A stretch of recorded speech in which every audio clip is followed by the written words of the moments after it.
BNP সরকার আনুষ্ঠানিকভাবে ক্ষমতায় এসেছে 17ই ফেব্রুয়ারি 2026-এ। 18ই ফেব্রুয়ারি প্রথম মন্ত্রিসভার বৈঠক করেছে। সরকারি সংবাদ সংস্থা বিএসএস এবং অন্যান্য মূলধারার গণমাধ্যমের খবর অনুযায়ী প্রথম ক্যাবিনেট বৈঠক মূলত পরিচয় পর্ব, নির্বাচনী ইশতেহার বাস্তবায়ন নিয়ে সাধারণ দিক নির্দেশনা নিয়ে কিছু আলোচনা হয়েছে। কোনো ধরনের বৈপ্লবিক সাধারণ ক্ষমা, অ্যামনেস্টি, আওয়ামী লীগ সম্পর্কিত মামলা প্রত্যাহার এসব সিদ্ধান্তের কোথাও কোনো কথাই হয়নি সেদিন। তবু বিএনপি প্রচার করছে ফ্যাসিস্ট আওয়ামী লীগের, বিএনপি না জামাত প্রচার করছে যে ফ্যাসিস্ট আওয়ামী লীগের নতুন দোসর হয়েছে বিএনপি। তারা আওয়ামী লীগের সব বন্দীদের ছেড়ে দেবে, মামলা সব তুলে নেবে। এই প্রচারে আওয়ামী লীগের নেতারা আবার কিছুটা প্রভাবিত হয়ে তারা বিশ্বাস করতে শুরু করেছেন যে বিএনপি সরকার তাদের প্রতি সহানুভূতিশীল, যে কোনো কারণেই হোক, রাজনৈতিক কারণে তারা আওয়ামী লীগ নেতাকর্মীদের ওপর থেকে মামলা তুলে নেবে, জেল থেকে জামিনে ছেড়ে দেবে। এই আশা জোরদার হয়েছে বরিশাল জেলার একটা ঘটনায়। বরিশাল মেট্রোপলিটন আওয়ামী লীগের ভাইস প্রেসিডেন্ট এবং বরিশাল সদর আসনের সাবেক এমপি জেবুন্নেসা আফরোজ, বরিশাল মহানগর যুবলীগের যুগ্ম আহ্বায়ক মাহমুদুল হক খান মামুন আর বরিশাল মহানগর ছাত্রলীগের সাবেক সভাপতি ও সাবেক উপজেলা ভাইস চেয়ারম্যান জসিম উদ্দিন, এই তিনজনকে বরিশালের আদালত 17ই ফেব্রুয়ারি জামিন দিয়েছে। তিনজনই প্রায় 9 মাস ধরে বরিশাল কেন্দ্রীয় কারাগারে ছিলেন। রাজনৈতিক সহিংসতা, নাশকতা, সিটিশন কেস ইত্যাদি সরকারি কাজে বাধা, করে অভিযোগের শেষ নেই। সেই সব অভিযোগে আটক ছিলেন তারা। বরিশাল অতিরিক্ত চিফ মেট্রোপলিটন ম্যাজিস্ট্রেট আদালত কেস রেকর্ড দেখে বিতর্কিত হলেও স্বাভাবিক আইনি প্রক্রিয়া অনুযায়ী এদের জামিন মঞ্জুর করে দেয়। ডিফেন্স আইনজীবীরা যুক্তি দেন, দীর্ঘ সময় রিমান্ড বা জেলে রয়েছে তারা, তদন্তে কোনো অগ্রগতি নেই, চার্জশিট নেই, এদের সবারই স্থায়ী ঠিকানা আছে ইত্যাদি। সুতরাং এদেরকে কেন আর আটকে রাখা, এদেরকে জামিনে ছেড়ে দেওয়া হোক। সবই হচ্ছে মামলা যখন সেই সময় জামিন, অর্থাৎ তারা আইনি ভাষায় প্রভিশনাল লিবার্টি পেয়েছেন, জেল থেকে বেরিয়ে এসছেন জামিন পেয়ে। মামলা খারিজ বা বন্ধ হয়নি, সেটা কেউ বলছেও না। মানুষ যেটা বলছে যে 9 মাস তারা জামিন পাননি, এখন পেলেন। তো 9 মাসে তোর অবস্থা একেবারে আকাশ পাতাল পাল্টে যায়নি। আর অন্তর্বর্তী সরকার বিদায় নেওয়ার 3 দিনের মধ্যেই, তখনও নয়, 18 তারিখে পেয়েছেন তারা, তার মধ্যে একদিনের মধ্যে একেবারে বিরাট কিছু পরিবর্তন হয়নি। তাহলে কেন তারা এখান থেকে বেরিয়ে আসতে পারলেন? এখানে কোনো জায়গায় এটা বলছে যে এটা যে বেরিয়ে এসছে তার কারণ হচ্ছে বিএনপি সরকারের বদলে দেশে, এই অন্তর্বর্তী সরকারের বদলে দেশে বিএনপি সরকার ক্ষমতায় এসছে, যেটা সত্যিও বটে, বাস্তবে দেখা যাচ্ছে। এখানে কোনো জায়গায় বলা নাই যে সরকার রাজনৈতিকভাবে নির্দেশ দিয়ে মামলা তুলছে। এটা আদালতের স্বাভাবিক ডিসক্রিশনারি পাওয়ারের ব্যবহার, যদিও রাজনৈতিক কনটেক্সটে কিন্তু এর অর্থ অন্যরকম। ঠাকুরগাঁও সহ আরও কিছু জেলায় আওয়ামী লীগ নেতাদের জামিনে বের হওয়ার খবর আছে। ঠাকুরগাঁও 2 আসনের সাবেক এমপি দবিরুল ইসলাম প্রায় 1.5 বছর কারাবন্দী থাকার পর 19শে ফেব্রুয়ারি জামিনে মুক্তি পেয়েছেন। ঠাকুরগাঁও আদালত তার জামিন মঞ্জুর করেছে, জেলা কারাগার তাকে মুক্তিও দিয়েছে। ঢাকায় একজন উপজেলা পর্যায়ের আওয়ামী লীগ নেতাও জামিনে বেরিয়ে এসছেন, যদিও পরদিনই তিনি মারা গেছেন। চিকিৎসা বঞ্চনা, তার চিকিৎসা হয়নি এবং সেই জন্যই তার মৃত্যুর অভিযোগ নিয়ে ব্যাপক বিতর্ক হয়েছে। এসব কারণে আওয়ামী লীগ সমর্থকরা ভাবছেন তাদের দলের ওপর থেকে নিষেধাজ্ঞা শিগগির উঠে যাবে, নেতারা জেল থেকে বেরিয়ে আসবেন এবং বিদেশে থাকা নেতারাও তাড়াতাড়ি দেশে ফিরবেন। আর এই সবের ওপর তাদের আর এক ভরসার জায়গা কোথায়? ভারত এখনও এই গতকালও বলেছে যে বাংলাদেশের রাজনীতিতে ইনক্লুসিভনেসের কথা, অর্থাৎ মাঠে আওয়ামী লীগের থাকার প্রয়োজনীয়তার কথা। তার মানে এই নয় যে আওয়ামী লীগের ওপর থেকে নিষেধাজ্ঞা তুলে নেওয়ার পরে তা এক্ষুনি ভোট ডাকতে হবে, তা নয়, সেটা সম্ভবও নয়। কিন্তু নিষেধাজ্ঞা তুলে নেতাকর্মীদের জেল থেকে ছেড়ে দিয়ে মামলা প্রত্যাহার করে একটা লেভেল প্লেয়িং ফিল্ড দিতে হবে। ভারত চায় যে এখন গুরুত্বপূর্ণ ভারতের এই চাওয়াটা, মানে এই যে চাইছে আওয়ামী লীগের ওপর থেকে নিষেধাজ্ঞা প্রত্যাহার করা হোক, লেভেল প্লেয়িং ফিল্ড দেওয়া হোক, তাদেরকে মাঠে রাজনীতি করতে দেওয়া হোক, এবং এই যে চাওয়াটা গুরুত্বহীন, এটা অন্তত এই নির্বাচনের পরে আর অতি বড় পাগলও বলবে না বাংলাদেশে। এটাও আওয়ামী লীগ সমর্থকদের বিশ্বাস জন্ম দিচ্ছে তাদের সমর্থকদের মধ্যে যে বিএনপি কিছু না কিছু করবেই এবার। কিন্তু বিএনপির মনে কি আছে, খুব জটিল প্রশ্ন।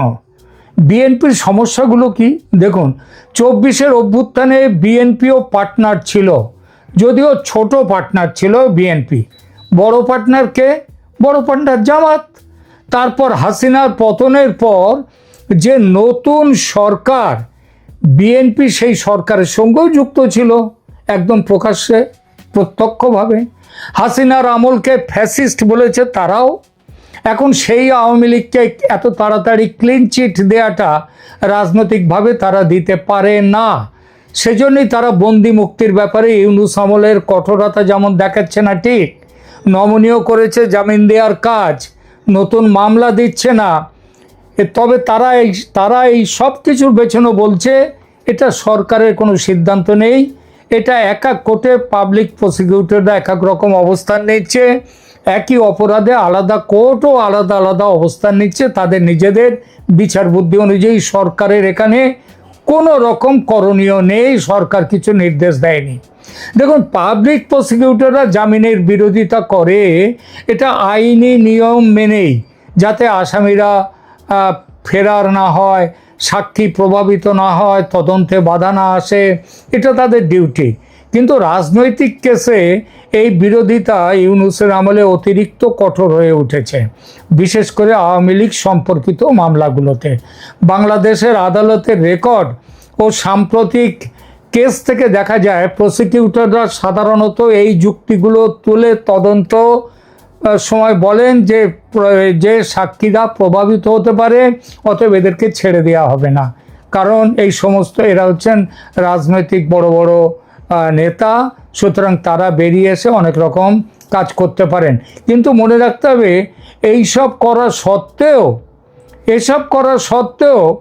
যেসব কেসে ওই এতে ছেড়ে দেওয়া হয়েছে, ইয়েতে মানে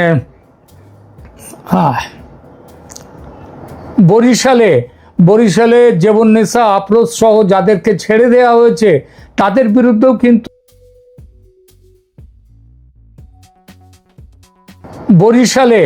বরিশালে জেবুন্নেসা আফরোজ সহ যাদেরকে ছেড়ে দেওয়া হয়েছে তাদের বিরুদ্ধেও কিন্তু সেডিশনের মামলা, বিস্ফোরক মামলা এইসব ছিল। আবার এই সেডিশনের মামলাতে আর একটা প্রসঙ্গ নিয়ে আমাদের এই প্রতিবেদন শেষ করব, যে সেখানটা হচ্ছে চিন্ময় কৃষ্ণ দাসের ব্যাপারে। চিন্ময় কৃষ্ণ দাস, তাকে এখনও আটকে রাখা হয়েছে চিন্ময় কৃষ্ণ দাসকে, এবং সেটা এখানটায় রুটেনলি তার যে জামিনের যে সুপারিশ, জামিনের মামলাগুলো সেগুলো শোনাই হচ্ছে না। এই মামলায় তিনি 2024-এ গ্রেপ্তার, কিন্তু 2025-এর 30শে এপ্রিল হাইকোর্ট থেকে তিনি জামিন পেয়েছিলেন, কিন্তু পরদিন সরকার চলে যায় চেম্বার কোর্টে এবং চেম্বার কোর্ট স্টে দিয়ে দেয়। বর্তমানে 22শে ফেব্রুয়ারি পর্যন্ত তিনি চট্টগ্রাম জেলে আছেন।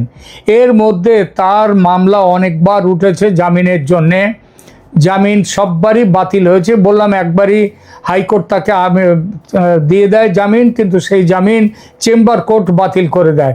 তারপর বেশ কয়েকবার তার মামলা উঠেছে জামিনের জন্য, কিন্তু প্রতিবারই তার জামিন অস্বীকার করা হয়েছে এবং এখনও তার মামলায় চার্জশিট আসেনি।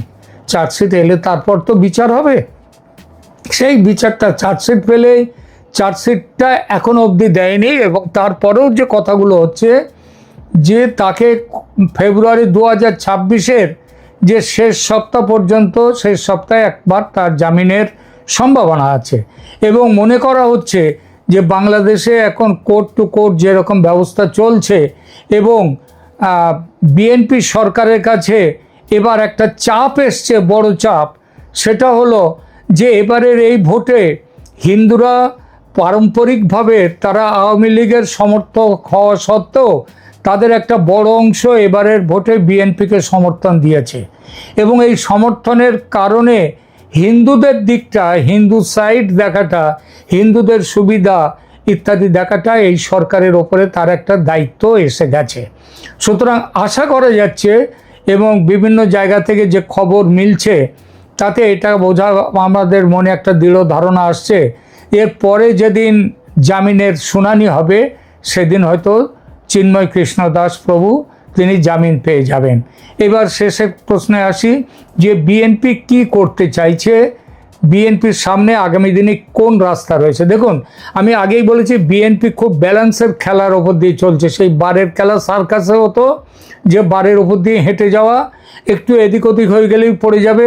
তো বিএনপিকে এখন সেইটা নিয়ে চলতে হচ্ছে, এইটা নিয়ে চলতে হচ্ছে। এটাও যেমন ঠিক তেমন তাকে আওয়ামী লীগকে মাঠে নামানোর জন্যে সেই ব্যবস্থা করার জন্য তার উপরে চাপ রয়েছে, আন্তর্জাতিক চাপ রয়েছে। সুতরাং একটা জিনিস যতই যে যাই বলুক না কেন, বিএনপি সামনাসামনি কিছু না বললেও হয়তো বিএনপি এমন কিছু করবে যার জন্যে যে বাংলাদেশে যে আওয়ামী লীগের বিরাট সংখ্যক মানুষ যারা জেলে রয়েছেন তারা বন্দি অবস্থা থেকে মুক্তি পাবেন, অন্তত জামিনে মুক্তি পাবেন, কেস চলতে থাকুক অনন্তকাল। এবং দ্বিতীয়ত হচ্ছে যে অ্যামনেস্টি যদি নাও আসে তাহলেও যে অর্ডিন্যান্সগুলো জারি করে শেখ হাসিনা এদের বিচার করা হয়েছে, মৃত্যুদণ্ড দেয়া হয়েছে, সেই অর্ডিন্যান্সগুলো সংসদে বাতিল করা হওয়ার জন্য যে ব্যবস্থাগুলো করা দরকার সেটা করবে বিএনপি সরকার। সুতরাং যাই হোক না কেন, জামাত যাই বলুক, বিএনপি কিছু নাই বলুক, এটা কিন্তু ঠিক যে আগামী কিছুদিনের মধ্যেই আওয়ামী লীগ মাঠে ফিরছে।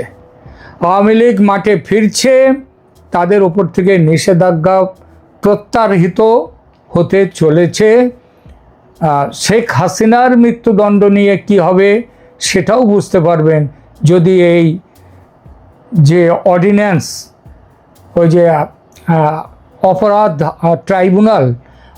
ট্রাইব্যুনালের অর্ডিন্যান্স, সেই অর্ডিন্যান্স বাতিল হলে সমস্ত মামলাই বাতিল হয়ে যাবে, মৃত্যুদণ্ডও বাতিল হবে।